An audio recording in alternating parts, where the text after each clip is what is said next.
인생은 만남의 여정으로 이어집니다. 태어나면서 부모를 만나고 자라면서 친구를 만나고 배우면서 스승을 만나고 장성해서는 배우자를 만나고 그리고 출산하면 자녀를 만납니다. 중요한 것은 누구를 만나느냐에 따라 인생의 내용이 바뀝니다. 좋은 만남은 내 인생을 빛나게 해주지만 잘못된 만남은 인생을 나락에 떨어지게 합니다. 사랑하는 여러 성도님들, 살아가는 인생의 날에 좋은 만남이 가득하기를 축원합니다. 오늘 본문에는 예수님과의 만남이 등장합니다. 예수님이 유대를 떠나 갈릴리로 가려고 할 때 4절 말씀에 보면 사마리아로 통과하여야 하겠는지라. 사마리아로 통과하여야 하겠는지라. 여기에는 의도와 결심이 담겨진 표현입니다. 꼭 사마리아로 가야만 돼. 그곳에 꼭 만나야 될 사람이 있어. 그 의미가 담겨져 있는 바. 예수님이 그리 가서 만나려고 하는 사람이 누구일까? 결과론적으로 오늘 본문에 예수님 만난 사람이 등장하니 한 여인입니다. 이 여인은 이름이 기록되지 않습니다. 니고데모는 이름이 지난주 말씀에 등장했지만 이 여인은 이름이 없습니다.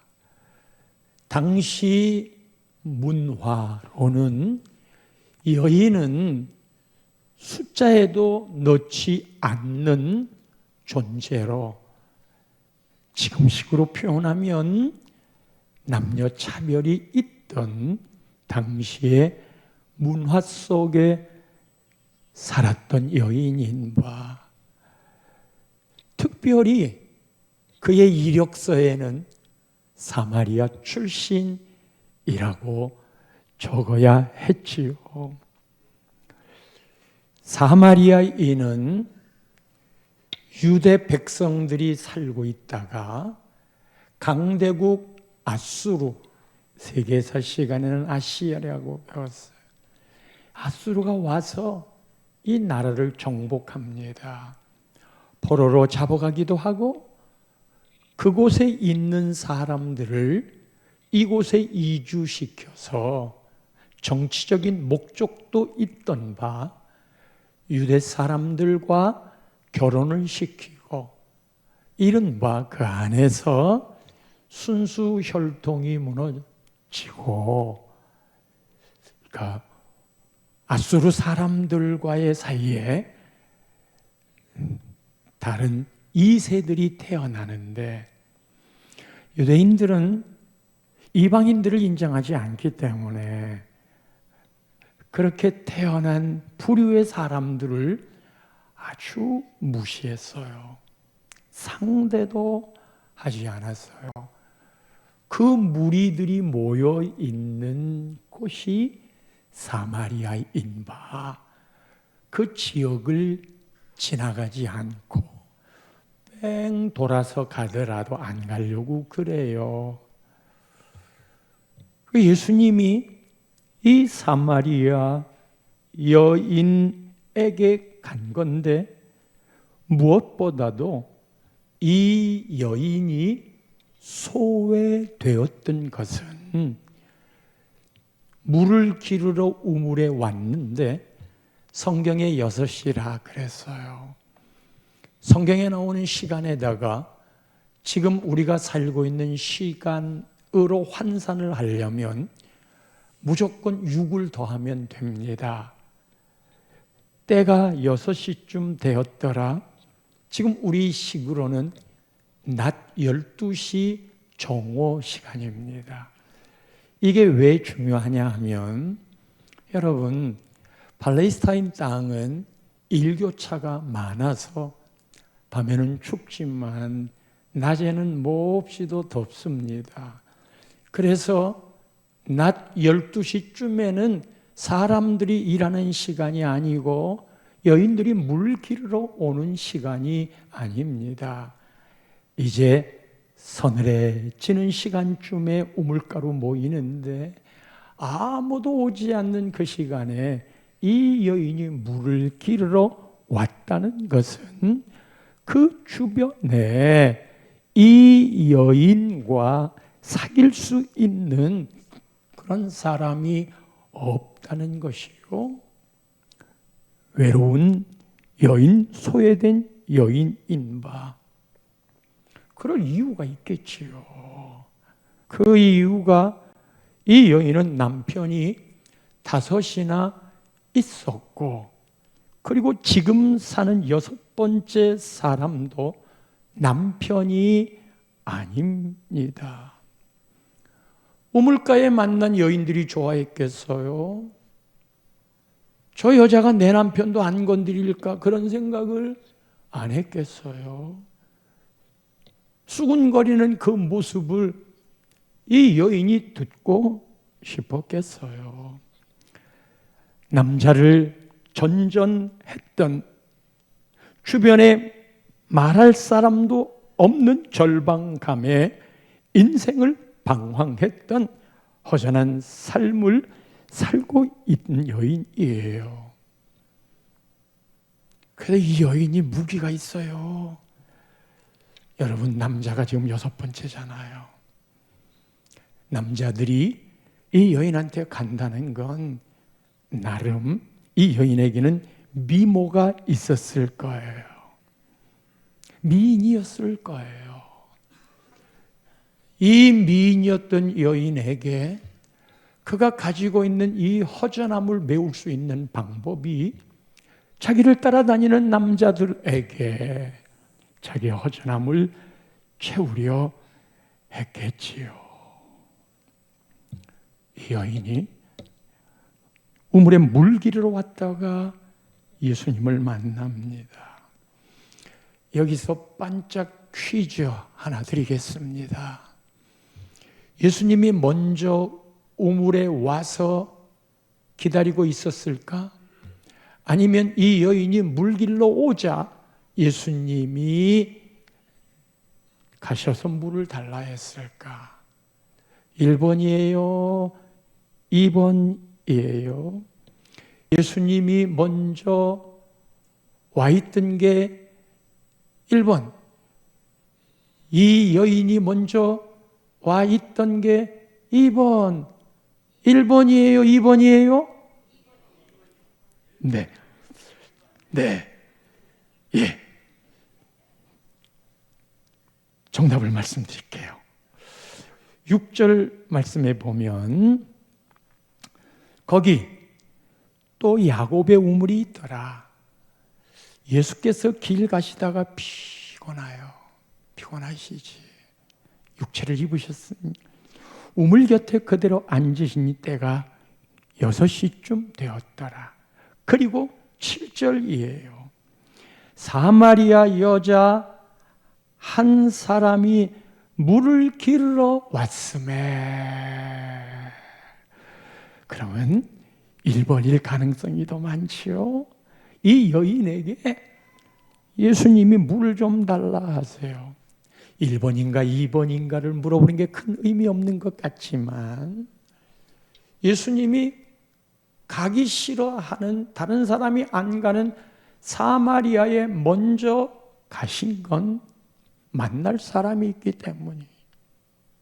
결과론적으로 그 사람이 누군가는 알고 있지만 먼저 가서 기다리고 있는, 그리고는 여인이 물 기르러 왔다가 남자니까 신경도 안 썼겠지만 예수님이 물 좀 달라 했던, 성도 여러분, 우리의 모든 인생의 세팅이 이 원칙입니다.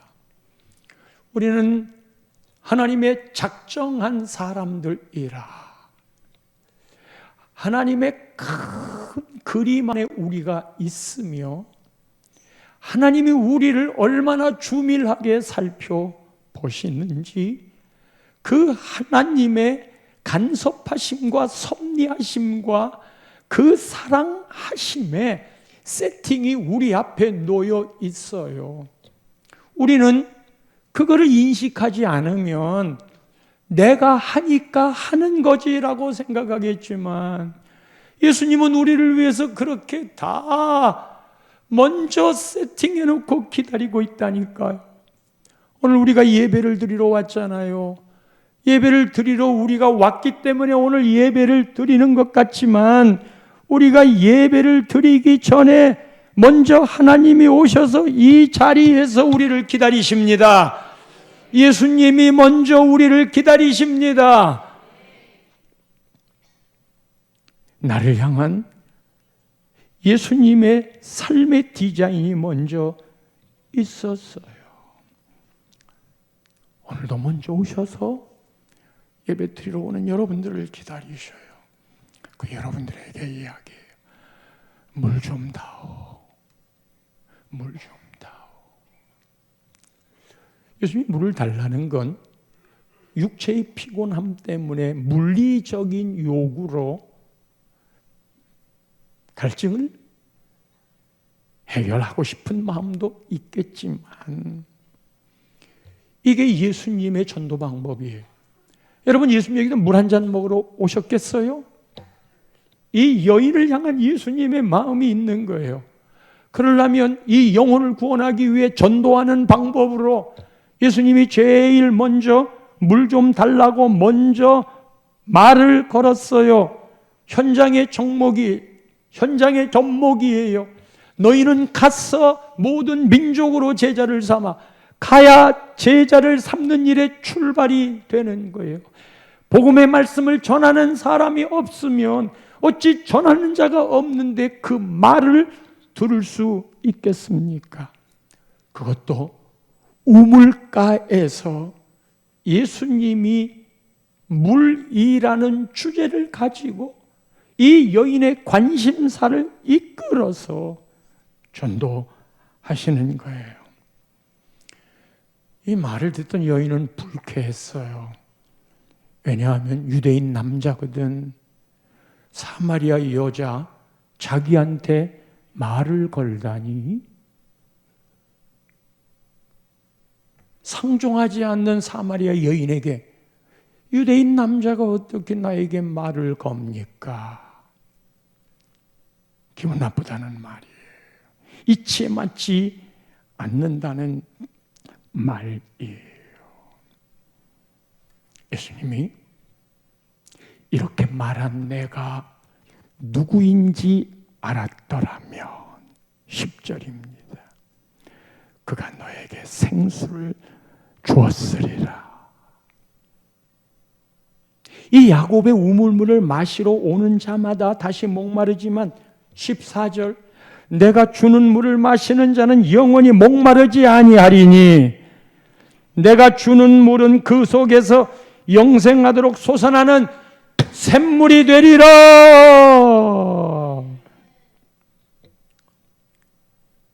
인생은 누구에나 갈증이 있어요. 1차적으로 이 갈증을 해결하기 위해 물을 마십니다. 이거는 끊임없는 반복이 일어나야 돼요. 그래서 계속 우물가로 물을 기르러 와야 돼요. 그런데 예수님이 내가 주는 물을 마시는 자는 영원히 목마르지 않는다. 여기 올 필요가 없다. 그 말은 일회성인 거예요. 구약에 보면 우리가 죄를 지으면 그 죄값은 죽음이에요. 사망이에요. 그러니까 죄값으로 죽어야 되는데 내가 죽을 수 없으니 양을 잡아서 양에게 내 죄를 다 뒤집어 씌우고, 하나님이 만든 법이에요. 너를 죽일 수가 없으니까. 그러나 그 죄값을 치러야 하니까. 근데 그 죄값은, 네 죄값은 죽는 거거든. 그래서 양을 잡아 제사장과 함께 내가 지은 죄를 다 여기다가 쏟아붓습니다. 안수하여 전가하지요. 그러면 내 죄가 양에게, 아무 잘못도 없는 양에게 다 뒤집어 씌웠어. 어떻게 그게 돼? 하나님이 그렇게 법을 만들었어. 그래서 이 양을 잡아요. 죽여. 각을 떠. 양이 죽은 것은 내 죄값 때문에 죽은 거야. 그런데 일주일쯤 후에 내가 또 죄를 짓네. 그 죄를 지은 걸 해결하기 위해 또 다른 양을 잡아서 그렇게 죄값을 치러야 돼. 이건 끝없는 반복이에요.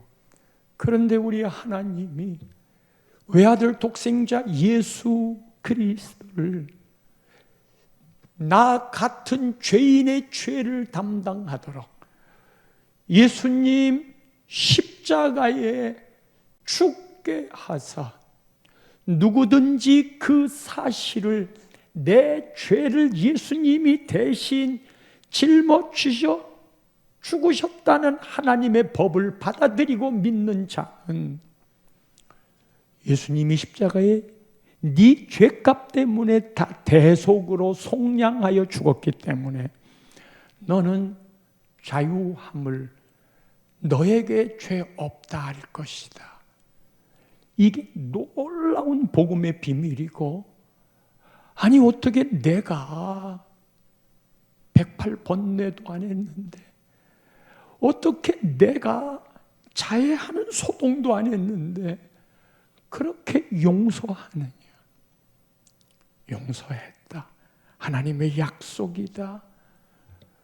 그래서 단번에, 단일회적으로 우리의 모든 죄를 사하여 주셔서 더 이상 짐승을 잡아 피 흘리는 제사를 안 해도 되는 은혜의 시대에 살고 있습니다.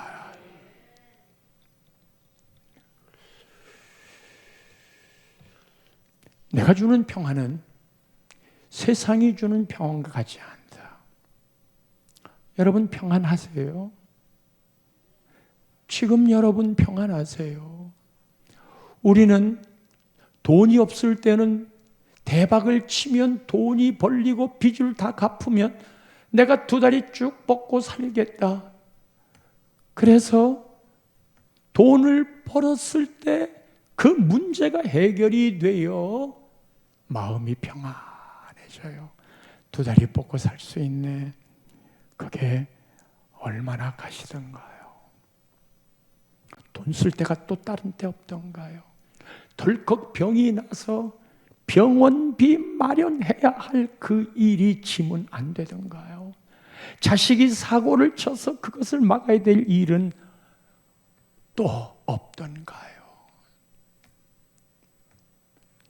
입학시험을 치르는 자녀가 합격만 시켜주면, 합격했네, 명문대에, 와, 행복하다, 평안하다. 대학 들어가면 실력 있는 자들과 경쟁하니라고 그렇게 평안했던 게 얼마나 가실까요? 아름다운 아가씨에게 청혼을 했어요. 아가씨가 받아주질 않아요. 마음이 몹시도 달아올랐어요. 그래서 정성스럽게 선물을 사고 편지를 쓰고 나를 잡고 분위기를 만들어서 꽃다발을 무릎 꿇고 전해주면서 사랑을 고백했더니 알았어요. 받아들여요. 세상 천하를 얻었지요. 이제 불행 끝, 행복 시작이라 생각하겠지요. 그 다음 날부터 싸워야 할 일들이 얼마나 많이 있는. 근데 여러분, 이렇게 상황과 여건에 따라서 변화되는 내 마음의 행복, 평안 말고 그리 아니하실지라도 내 행복과 평안을 빼앗아 갈 수 없는 그 속사람의 든든함, 여러분 이것이 있으신가요? 우리는 보통 내 행복을 빼앗아 가는 것이 다른 요인들이라고 생각해요. 그러나 행복의 주체는 내가 만들어야 되지만 우리는 근본적으로 내가 행복을 만들 수 있는 존재가 못 돼요. 그래서 이 질그릇 같은 우리 안에 예수 그리스도의 보배가 자리하면 이곳에서 흘러나오는, 그 배에서 흘러나오는 그 생수가 죽어가는 곳을 살리고 떨어진 곳이 있다 하더라도 문제가 안 돼요. 오늘 내가 너무 궁핍하게 산다 해도 문제가 되지 않는 것은 이 안에 우러져 나오는 속사람의 행복과 기쁨이 있기 때문이라. 다른 외적인 것이 요소가 안 돼요. 그래서 성경은 말하잖아요. 기뻐하라. 그것도 항상 기도해라. 그것도 쉬지 말고 감사해라. 그것도 범사해. 이는 그리스도 예수 안에서 너희를 향하신 하나님의 뜻이다. 하나님의 뜻이래, 우리를 향한. 그런데 목사님, 그거는 말씀일 뿐이고 감사할 수 없는데 어떻게 감사해요? 기뻐할 수 없는 일이 얼마나 많은데 어떻게 기뻐해요? 그래요. 우리 인간의 본능은 기뻐할 일이 있을 때 기뻐, 감사할 일이 있을 때 감사하는 거지. 어떻게 항상 범사에 그럴 수 있어? 그래요, 맞아요. 그런데 예수님이 이렇게 말합니다. 사랑할 만한 사람을 사랑하면 뭐가 다를 게 있니?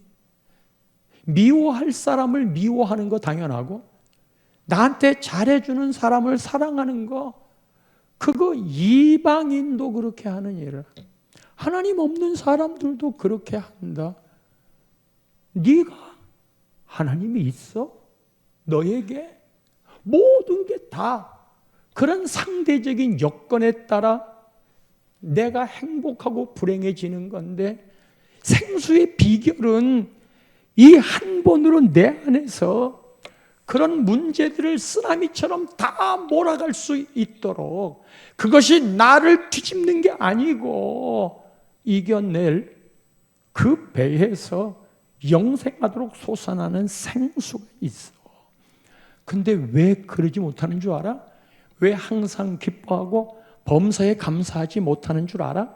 그 가운데 다리를 놓는, 쉬지 말고 기도하는 게 없기 때문이야. 하나님을 생각하는 게 없어. 하나님의 말씀을 지키려고 하는 게 없어. 그러니 기쁨도 감사도 없는 법이지. 갈증 있는 인생이 그 갈증을 해결하려고 행동하는 게 마약입니다. 술입니다. 그 갈증을 해결하려고 돈이면 행복할 것 같다 평생 돈 쫓아가는데, 돈이란 쫓아가면 도망가고 그 자리에 서 있으면 와요. 삶의 가치가 바뀌어지는 거예요. 맨날 건강 꼭 필요한 일이지만 건강을 내가 쫓아가려고 막 하면 그렇게 열심히 운동하시고 그냥 이게 나쁘다는 거 아니에요. 여러분도 평소에 건강 잘 유지하라는 말을 전제로 하는 거예요. 근데 저 사람은 병도 없는데 갑자기 하늘로 불러가. 우리의 인생의 생각대로 되는 게 아님을 알고 있잖아요. 모든 걸 다스리는 게 마음인데 나는 못 다스려요. 인간의 본능은 못 다스려요. 그런데 하나님과 연결되어져 있는 마음, 그것이 기도고 그것이 말씀이고 그것이 예배인데 그 가운데 사는 사람들은 하나님과의 관계에서 내 삶의 앞에 펼쳐지는 내용이 어떤 것이라도 늘 놓치지 않는 여유로운 미소가 있어요. 동동 발 구르며 인상 쓰며 살지 않아요. 성도 여러분, 오늘 주일인데 오늘 예배 끝나고 상대방 얼굴을 유심하게 지켜보세요. 저 양반은 늘 중직인데도 그냥 내 천자를 그리고 살아. 그리고 이제 뭔가 불마땅해가지고 못마땅해가지고 자꾸 공격하는 말들을 해. 그 안에 영생하도록 흘러나오는 예수의 생명이 없기 때문이에요. 예수님이 이 말을 하니까 이 여인이 15절에 주여 그런 물을 내게 주사 목마르지 않고 여기 물 기르러 오지도 않게 하옵소서. 그런 게 있었군요. 제가 그러기를 원합니다. 그 영혼이 목마르지 않는 생수를 나에게 주세요. 성도 여러분, 여러분들도 지금 그런 마음일 거예요. 저에게도 갈증이 많아요. 한 산을 넘고 나면 또 다른 산이, 한 걱정을 넘고 나면 또 다른 걱정이, 문제를 해결하고 나면 또 다른 문제가, 그 일생 동안 그것과 씨름하다가 이렇게 나이 늙어버렸는데 정말 나에게 목마르지 아니할 그 생수, 그 생수를 저에게 주십시오. 그게 예수를 만나는 일입니까? 그게 진정 예수를 만나는 일입니까? 그렇다면 내가 진정 그 예수를 만나기 원합니다. 이런 생각이겠지요. 예수님이 뜬금없이 이 여인에게 이야기합니다. 16절 말씀에 가서 내 남편을 불러오라. 지금 이 여인의 고백이 나에게도 그런 생수를 주세요. 내가 진짜 예수 잘 믿고 싶어요. 먼저 할 일이 있어요. 주님 만나는 법이에요. 니고데모가 부족할 것 없는 사람이잖아요. 부족할 것 없는 이 사람이 예수님을 밤에 찾아왔어요. 그런데 예수님을 찾아와 만나는 사람도 있고 오늘 본문은 예수님이 찾아간 거예요. 예수님이 찾아간 이 여인은 바닥에 사는 여인이, 우리가 예수님이 찾아오시게 하는 방법이 내가 곤고할 때, 내가 시들 때, 우리가 보통 이런 일을 만나면 하나님을 향해 말의 삿대질을 하잖아요. 내가 뭘 그렇게 잘못했어요? 왜 이런 일이 나한테 일어나는 거예요? 하나님이 살아있기는 한 거예요.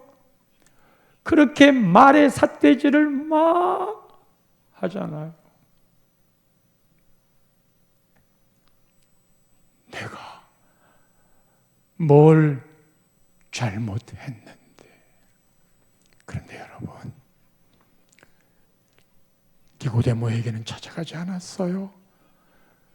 고맙게도 니고데모가 예수님을 찾아왔어요. 완전한 모든 걸 갖춘 그에게 찾아가지 않았어요. 그러나 인생 바닥을 치고 있는 이 불쌍한 여인, 누구도 거들떠 보지 않고 있는 이 외로운 여인, 이 여인을 일부러 찾아가서 기다리고 있다가 만나서 예수님이 영원한 생수를 주겠다는 거예요.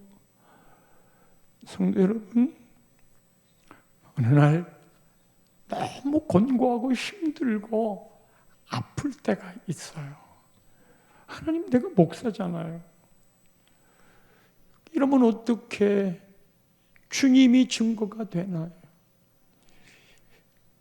제가 지금 3주째 목소리가 제대로 안 나오잖아요. 그 교인들이 많이 기도해요. 목사가 된 게 제일 잘하는 게 교인들이 기도해 주는데 자녀들까지도 그렇게 기도를 해 주셔서 그게 최고로 복된 일인데, 성도님이 그러시더라고요. 빨리 낫기를 바라는 마음에서, 목사님, 교인들이 기도해 주는데 왜 안 나서요?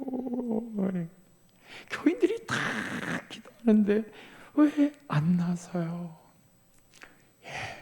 여러분, 예수님이 찾아간 건 이 여인이었어요. 아무것도 볼품없는 이 여인, 정말 힘들 때 예수님이 찾아온다면, 하나님, 저에게도 정말 힘들었을 때 니고데모에게 가지 않고 저에게 왔겠지. 그리고 지나가 보니까 그렇게 힘들었던 그때들이 다 지나갔어. 그리고 지금 나는 아무런 문제 없이 낫싱으로 살고 있어. 그게 뭐예요? 그 힘들 때 네가 네 힘으로 헤쳐나온 줄 아냐? 내가 너를 사랑하기에 그 진짜 힘들 때 내가 너와 함께 했다니까.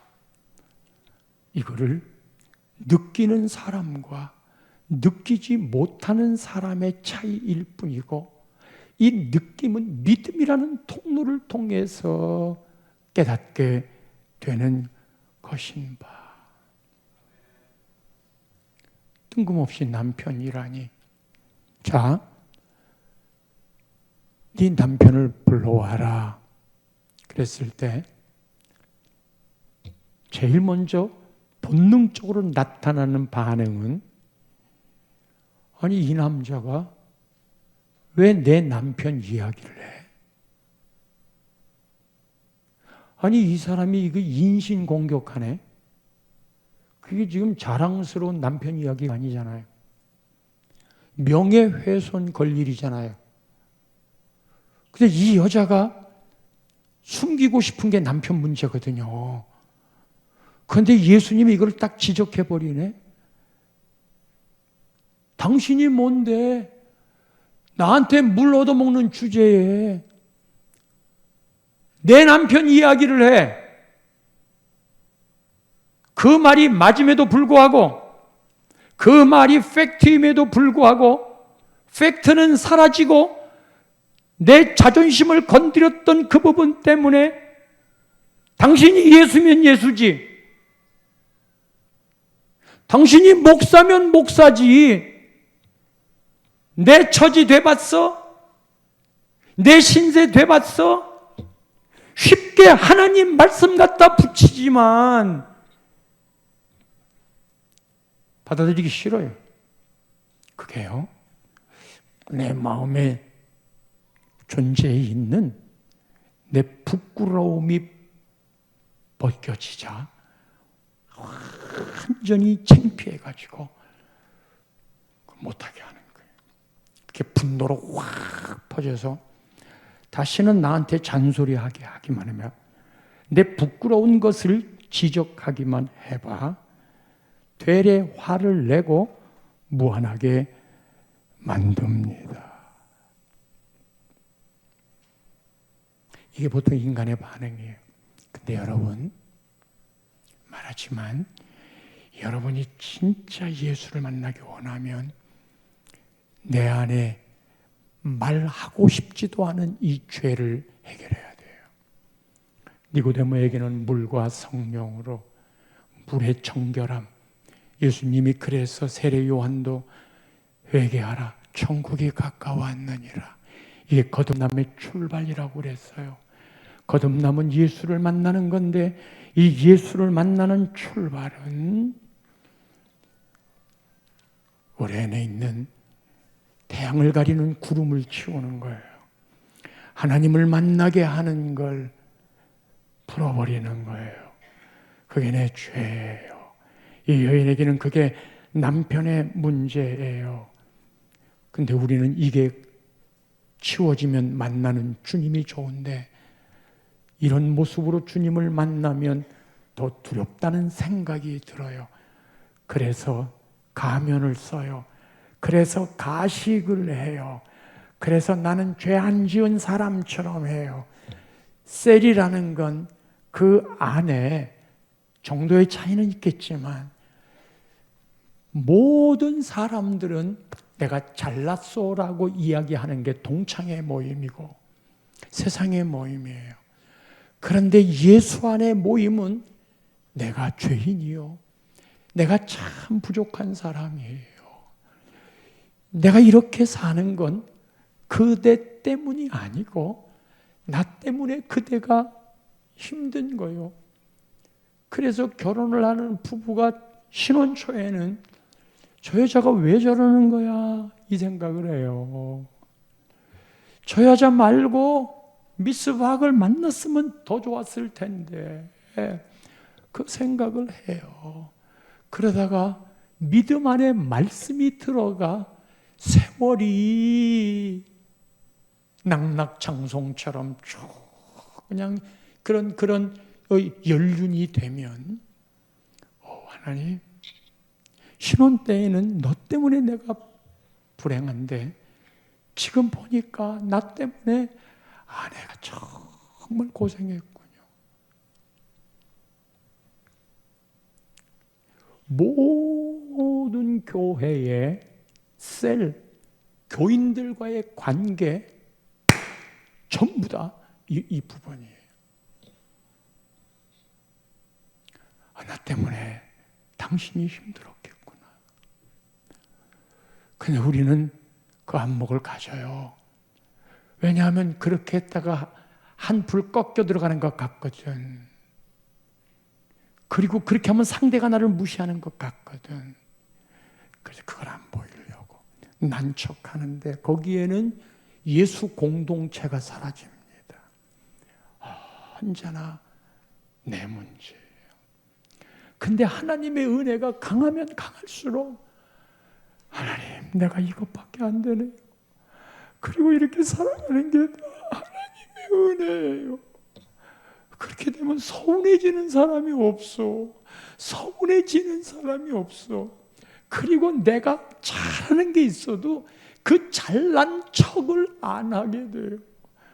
그리고 사람의 마음에 여유가 생겨서 보듬고 품어주고 그를 죽이려는 게 아니라 그를 살리려고 인생의 방향이 바뀌는 거예요. 네 남편 데려와. 나는 남편이 없는데요. 그래, 없다 하는 네 말이 옳도다. 그러면 미혼이라는 말이에요. 이 여인이 완전 뜨악했어요.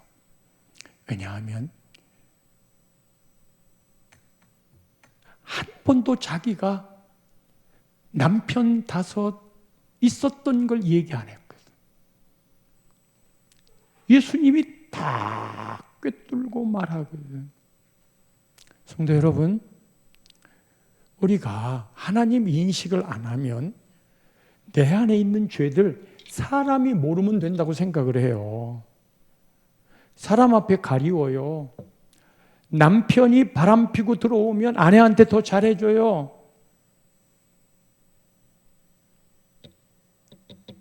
아내만 덮으면 되니까. 그렇게 살아가는 그리스도인들도 있어요. 그 한 예지만 사람은 얼마든지 속여. 속일 수 없는 두 존재가 있는데 하나가 나, 하나가 하나님. 그래서 사람한테 내 죄를 일일이 말할 필요 없어요. 그러나 하나님 앞에서는 늘 내 죄를 고백하세요. 그것도 딱 느낄 때 고백하세요. 그 자리에서 고백하세요. 잘못했다고 하나님.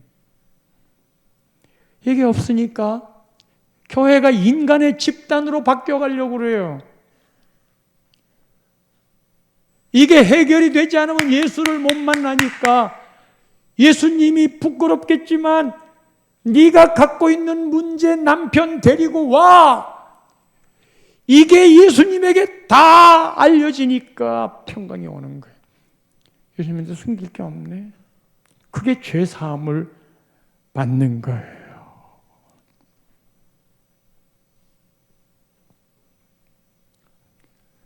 그러자 내가 보니 선지자입니다. 내가 보니 선지자입니다. 죄가 거쳐야 예수님이 보여요. 그래야 그 안에 생수가 나와요. 이 여인이 뜬금없이 또 갑자기 예배 문제를 말하네. 예수님 언급도 안 했어요. 남편 데려와 선지자네. 그러더니 예배에 대한 이야기를 이야기하는 거예요. 원래 유대인 예배가 예루살렘 성전을 중심으로 이루어졌어. 근데 이 사마리아는 여기 오지도 못해. 그러나 하나님을 알았던 백성들이기 때문에 예배를 하고 싶은데 여기 못 오게 하니까 그리심산으로 추정되는 그곳에 성전을 짓고 거기서 예배를 해. 근데 이 사마리아인들이 드리는 예배는 예루살렘 성전의 예배가 아니니까 한켠으로 늘 눌려 있어. 여기가 진짜 예배일 텐데 여기서 드리는 예배가 진짜일까? 그때 예수님이 이 여인이 물어봤던 의도는 여기서 드리는 예배도 예배로 인정해 주세요. 그 말을 기대했을 터이지만 예수님이 장소의 문제로 이야기하는 이 여인의 예배에 대한 생각을 예배는 장소가 아니고 그때는 자세를 잡는 때인즉 유명한 말이 이 여인 때문에 나옵니다. 23절 말씀이에요. 어디서 예배를 하는 게 진짜일까라고 물었지만 아버지께 참되게 예배하는 자들은 영과 진리로 예배할 때가 오나니 영과 진리로 예배할 때가 오나니 곧 이때라. 아버지께서는 자기에게 이렇게 예배하는 자들을 찾으시느니라. 이렇게 예배하는 자들을 찾으시느니라. 아버지가 찾는 예배하는 자들은 영과 진리로 예배하는 것. 영과 진리로 예배하는 자를 찾는다. 영과 진리가 뭔데요? 24절 말씀에 이야기합니다. 하나님은 영이시니 예배하는 자가 영과 진리로 예배할지니라. 하나님은 영입니다. 예배는 영의 만남입니다. 영의 만남은 성령이 주관하고 계십니다. 영의 만남 속에 내 영과 하나님이 만나는 장소가 예배인 거예요.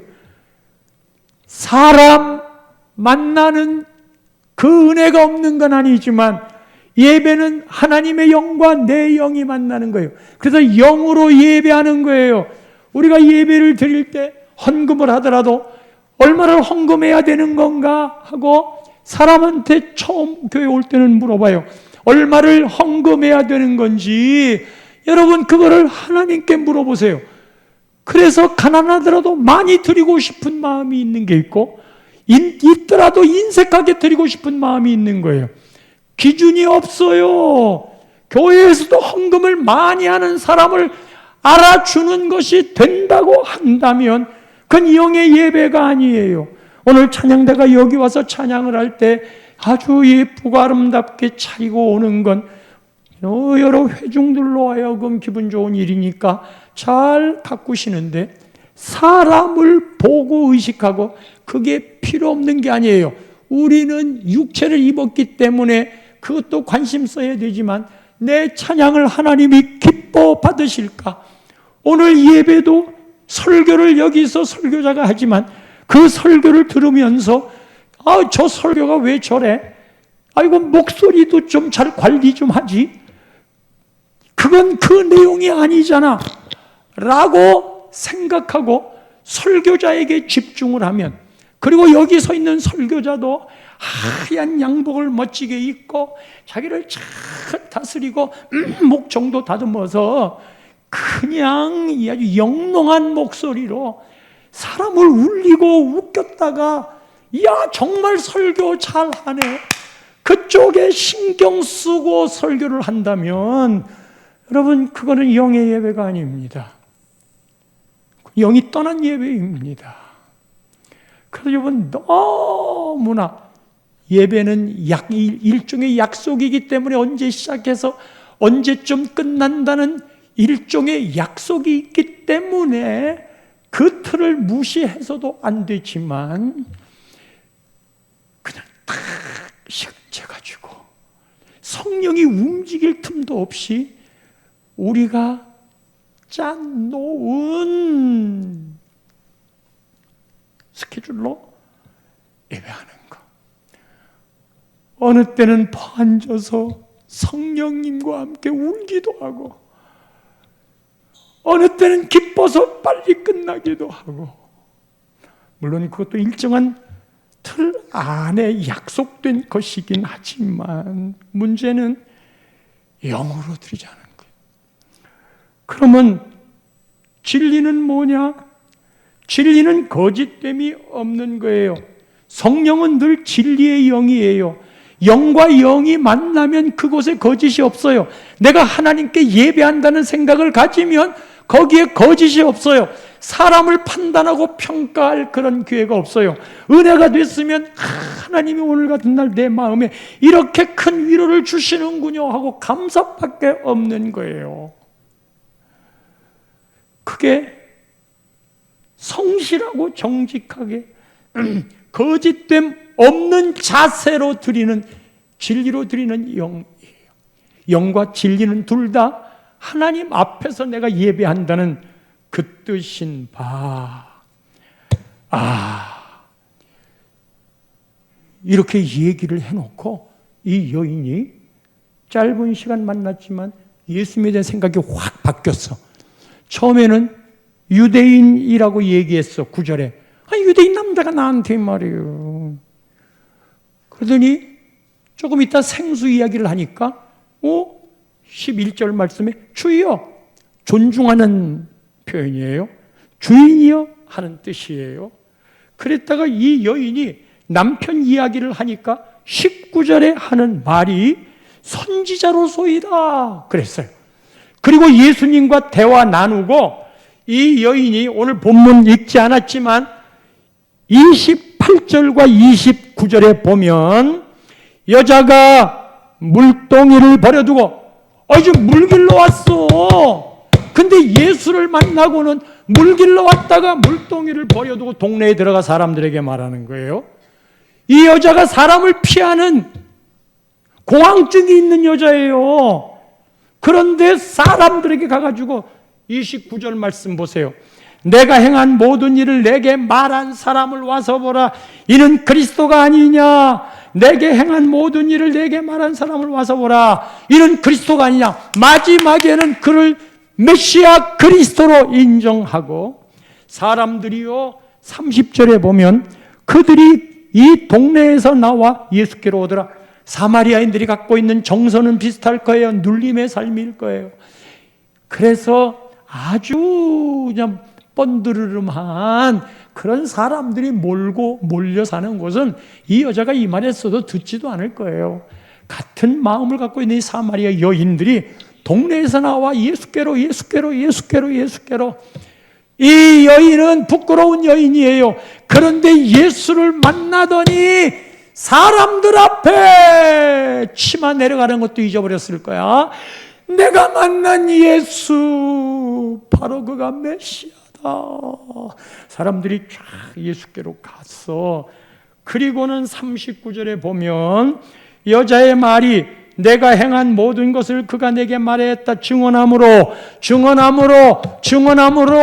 여러분, 우리가 영혼 초청 주일 하잖아요. 이 영혼 초청 주일 하는 이 일은 증언이에요.